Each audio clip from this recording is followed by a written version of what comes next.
The Sixers close out the Summer League, and Ben Simmons is draining back-to-back threes on Tobias Harris. Let's go!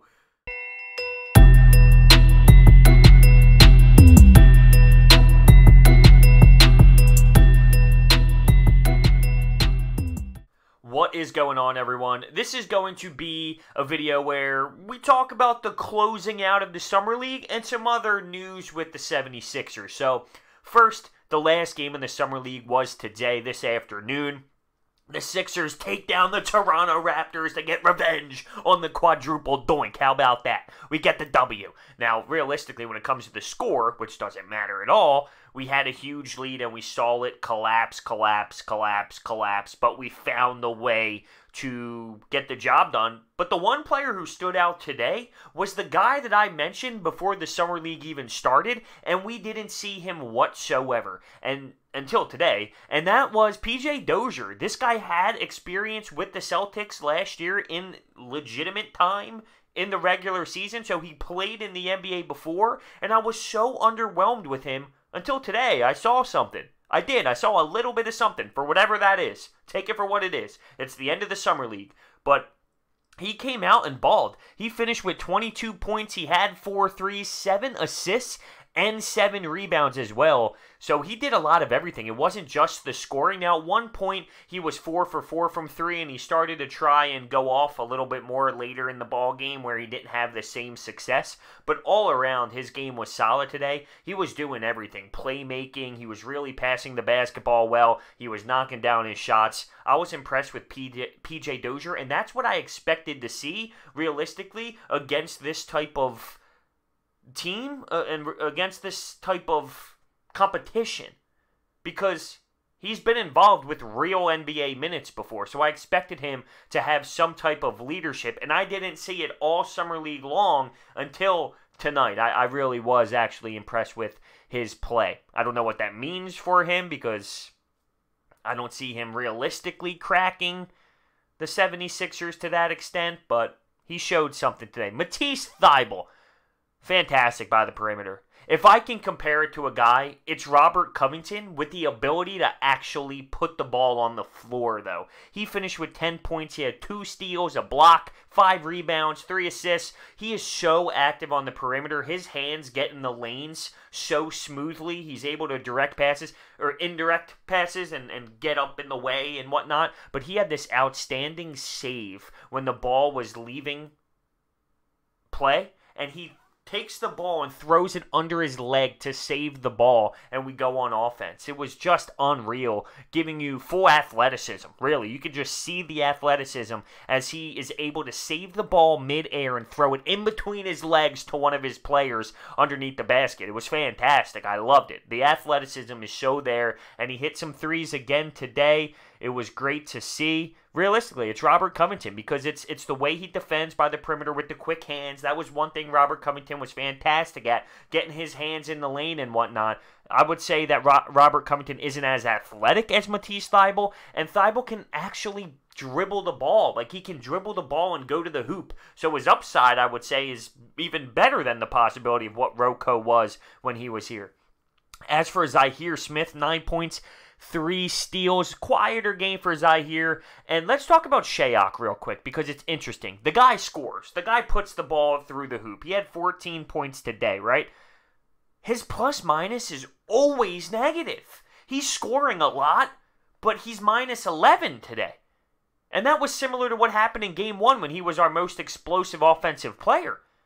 So his plus-minus is continuously on the minus side, and he's putting up a lot of points. So just a question mark with him. Obviously, he's a developmental piece. He's someone who's going to have to develop and grow when it comes to the next level. So it doesn't surprise me, but it's something to keep your eye on for if he ever gets time and that two-way contract puts him up with the Sixers at the end of the bench sometimes.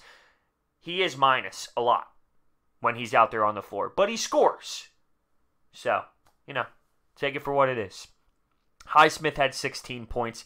He's someone who, had some time with the 76ers last year as well. So, the good players today, I would say, were people who were kind of quiet all Summer League long, and that's PJ Dozier and Highsmith.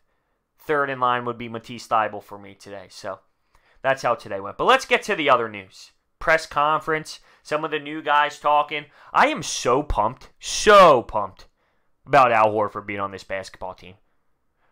He was talking to the media about his relationship with Elton Brand. When Elton Brand was in the league and they were teammates in Atlanta, everyone would go out to dinner when they get to different locations, different cities. Elton Brand went to the gym, worked his ass off. He came back upstairs sweating, grinding. And Al Horford, a younger player in his career at that time, just admired it. It's cool to see the relationship between Elton Brand and Al Horford now that it's GM and player, and before they were teammates. I kind of put myself in that perspective as if, say I played with someone when I played junior hockey in Vermont. Say I played with someone for 2 years, and then later on down the road, I'm playing in the NHL, and he's my GM. It's a very unique, close relationship, and I'm just intrigued by it for some reason. But I love the addition of Al Horford. I really do. And Elton Brand's talking about the defensive approach with this team, defensive basketball. We're going to win games through defense, and that makes me really excited. Another thing I'm excited for is Tobias Harris. Now, he is going to wear a different number. He's going to wear number 12,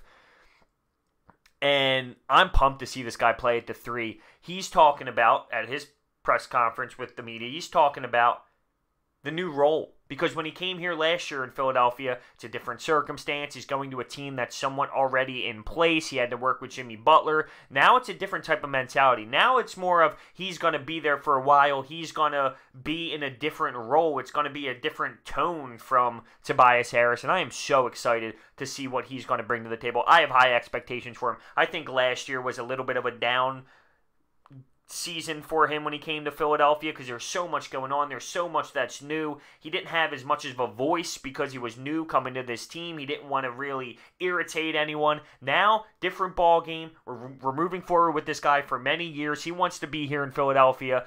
I'm expecting him to get back to that 40% range from three-point and really be a difference maker, playing at a more comfortable position with the 3. But you see these videos of Ben Simmons and Tobias Harris going at it one-on-one in the gym. Not videos, pictures. And the picture was Tobias Harris defending Ben Simmons from the three-point line. And he was asked, why were you from the three-point line if Ben Simmons doesn't hit threes? Well, Tobias dared him to take threes, and he hit 2 in a row. How about that? How about that? Ben Simmons working hard in the gym. Tobias praised Ben Simmons' work ethic so far, saying he looks comfortable, he looks smooth, he looks confident in that jumper, and, I love that. I love the fact that he's praising his teammate. Is that going to relate to the games? I don't know. Playing in an empty gym is completely different than playing in the NBA in the regular season and plenty of eyeballs on you. It's just different. But Tobias Harris is praising him, and Ben Simmons is putting in the work. Let's talk about Mike Scott real quick.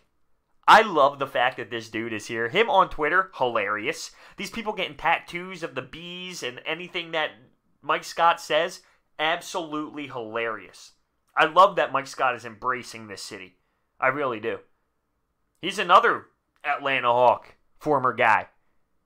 But he says this kind of sparked his career back up. This gave him some juice behind his career. He needed something like this, and he fits the scheme, the tough guy attitude. I'm a big fan of what Mike Scott delivers when it comes to his personality and culture and the way that he plays the basketball game. I'm very excited for him. But all around, I'm just really pumped up about this season as Summer League comes to a close. Joel Embiid has pictures up on Instagram and out there, and he looks like he's in shape. I think one thing that he is really focusing on this offseason, not only being able to stay healthy, of course, and I think Al Horford is going to help that big time just because of another body that we can actually put in that 5th spot if we ever need to take off days or whatnot with Joel Embiid. But I think he's taking his shape seriously, staying in shape, being able to be involved, being able to not get as fatigued or at least physically be able to show it. Last year he would be physically crushed when it comes to being fatigued. Well, maybe try and hide that more. You can be tired. It's acceptable if you're playing 38 minutes in a basketball game in the NBA to be tired,